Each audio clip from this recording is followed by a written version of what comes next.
எல்லா தமிழ் மக்களுக்கும் என்னுடைய வணக்கம். இன்றைக்கி நம்ம சிக்கன் சம்மந்தியோட ரெசிபி தான் பார்க்க போகிறது. ஃப்ரை பண்ணி எடுத்த சிக்கன், தேங்காய் இது ரெண்டும் வச்சுட்டு செய்கிற ஒரு சட்னி பவுடர் தான். ரொம்ப நாள் கெடாமல் வச்சுக்கலாம். எப்படி செய்யலான்னு பார்த்துட்டு வரலாம். ஒரு மீடியம் சைஸ் தேங்காய் ஃபுல்லாக துருவி எடுத்துருக்கு.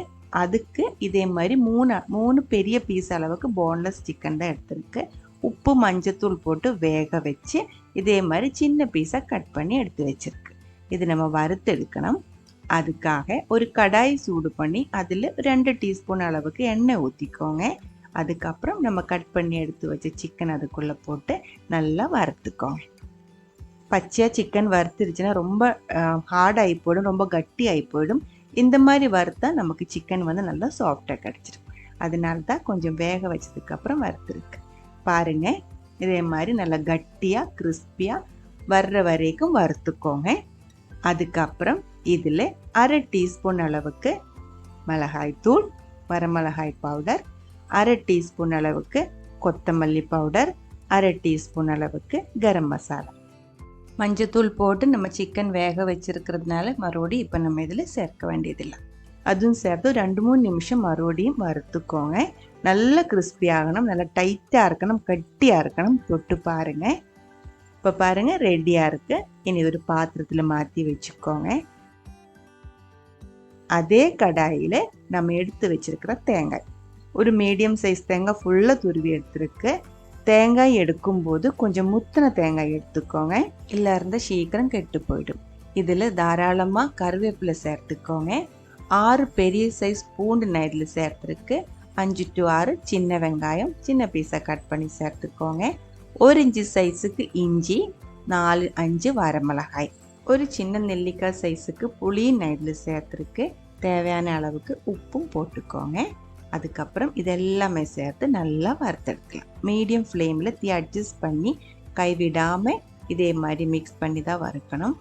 இதில் நம்ம சேர்த்துருக்கிற வரமிளகாய், புளி இது ரெண்டும் உங்களோட டேஸ்ட்டுக்கு தகுந்த மாதிரி கம்மியாகவும் இல்லை கொஞ்சம் அதிகமாகவும் சேர்த்துக்கலாம். வரமிளகாய் எவ்வளோ சேர்க்குறீங்களோ அதுக்கு தகுந்த மாதிரி தான் சட்னி பவுடருக்கு காரம் இருக்கும். அதனால நீங்கள் அதை அட்ஜஸ்ட் பண்ணிக்கோங்க. இது 2 டைப்பில் வறுத்தெடுத்துக்கலாம். நல்லா டார்க் ப்ரௌன் கலரில் வறுத்தெடுத்து அரைச்சி வச்சிருச்சுன்னா ரொம்ப நாள் கெடாமல் இருக்கும். 1 மாதத்துக்கு மேலே எல்லாம் கெடாமல் இருக்கும்.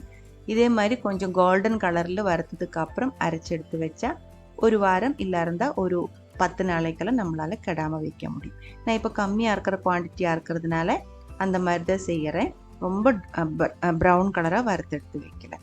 இப்போ இது நல்லா கிறிஸ்பியாக இருக்குது. இந்த டைமில் 1/2 டீஸ்பூன் அளவுக்கு காஷ்மீரி மிளகாய் தூள், 1/2 டீஸ்பூன் அளவுக்கு கொத்தமல்லி பவுடர், 1/2 டீஸ்பூன் அளவுக்கு கரம் மசாலா, இந்த 3 பவுடருமே சேர்த்ததுக்கப்புறம் மறுபடியும் ஒரு 2-3 நிமிஷம் மீடியம் லோ ஃப்ளேமில் வறுத்துக்கோங்க.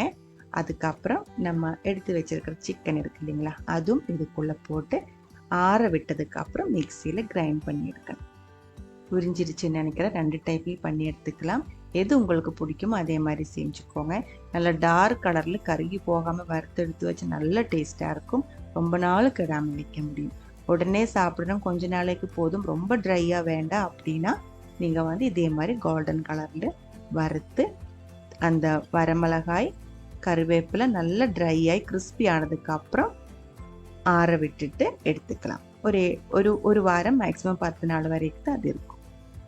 பாருங்கள், இது இப்போ நல்லா ஆறினதுக்கப்புறம் மிக்சிக்குள்ளே மாற்றி கிரைண்ட் பண்ணிக்கோங்க. அரைக்கும்போது ரொம்ப ஃபைனாக அரைக்கக்கூடாது. நம்ம இடித்து எடுக்கும்போது இருக்கும் இல்லைங்களா, அதே மாதிரி தான் இருக்கணும். சின்ன சின்ன பீசஸாக சிக்கன் இதுக்குள்ளே தெரியணும்.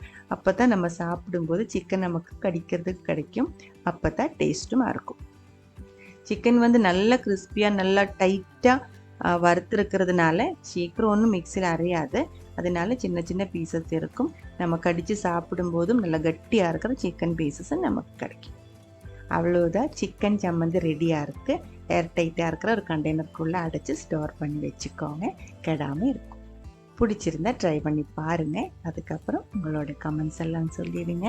இந்த சமையல் பிடிக்கிற ஃப்ரெண்ட்ஸுக்கு ஷேர் பண்ணி விட்டுக்கோங்க. நீங்கள் இது வரைக்கும் நம்ம சேனலுக்கு கொடுத்துட்ருக்கிற சப்போர்ட்டுக்கு ரொம்ப ரொம்ப நன்றி. உடனே பார்க்கலாம் இன்னொரு ரெசிபியோட. அது வரைக்கும் வணக்கம்.